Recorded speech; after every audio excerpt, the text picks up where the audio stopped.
So maybe as we're coming towards the end, I'll ask some philosophical questions here, very much in the spirit of the volunteering and the giving back and the mentoring. Talk to me about that a little bit of like I often say, I guess this is like the meaning of life question, but simply put, like why is that so important to you? What's, if you zoom all the way out, like what is it that you believe that's why you should be doing that? Is it rooted in faith? Is it rooted in just, it feels good? Is it, what is it for you that makes you feel like giving back is so important? Because you can. We should be showing up in the way that we can, right? So the blessings that are in my life, I should be sharing. And this is going to sound like a ridiculous question. Why? Why should you be sharing them?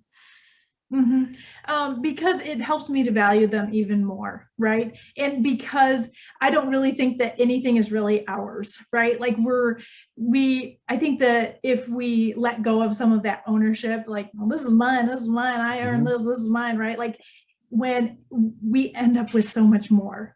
And I cannot even tell you what I have gained by doing a part-time job for free, right? Running this nonprofit.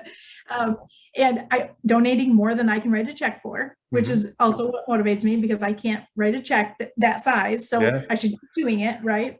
And then afterwards, the number of kids coming up and the high fives, the hugs, like it's just, I don't know. I'm just confident that it's making a difference in their future. And like, that's crazy, amazing. So why wouldn't we? Why wouldn't people share? Because it's almost selfish, right? It's like a selfish good. Like it's so good for me. And I always tell people, when you can take the bad part of your story and do good with it, that is incredible. Because now I say that again. It's like exponential when you can do it in that way. It makes an exponential effect on how good it feels and the impact. Yeah. Totally. Would I rewind and skip MS? 100%. I don't need a chronic illness. I don't need the burden on my family. I don't need it, right? I could do good in other ways. If I didn't have MS, I'd start a soup kitchen. I'd do something else. I don't know. I would do something else. So I know that it's not because of the chronic illness, but as a result of dealing with that, it opened my eyes to a space where there's need. And so I think that when we go through life like that, and when you come, it wasn't the first year that I started this, right? This has been around 8 years. And so it took a while for me to come to that place. I did some little fundraising, right? And participated in some MS Society events, but to lean in and do something bigger, right, took me getting to a place where I'm like, I'm ready. I'm ready to take this bad part of my story and do something amazing.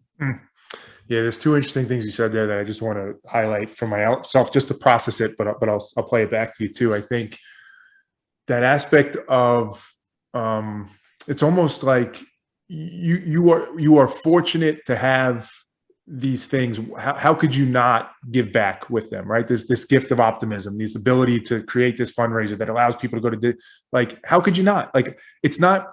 And I'm going to say this, and I hope it doesn't come off the wrong way. Like, you didn't do none of us did anything to earn these things. We got them. So of course we do. Like, we do work, but in some ways, for whatever reason, we got these things that we have, these gifts, these blessings, these things that we can have. Like, exactly you said about ownership. Like, how could we not give them to other people? Like, it only seems right. And furthermore, if that's not enough for you, as you said, the second point, it allows you to value them more. It allows you to appreciate them more when you can give them to somebody else. So from all sides, it seems to add up to, yeah, go give it. Like, go give it to somebody else. I think much in the spirit of where we started the conversation of why it's hard for people.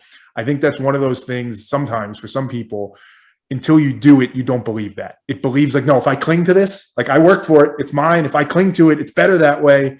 And it's only once you do it, but there's a leap of faith in that. They're placing a bet that if I do that, I'm going to be better off. And some people, they're just not there yet. They don't want to place that bet. And I get it. It's a journey. I get it.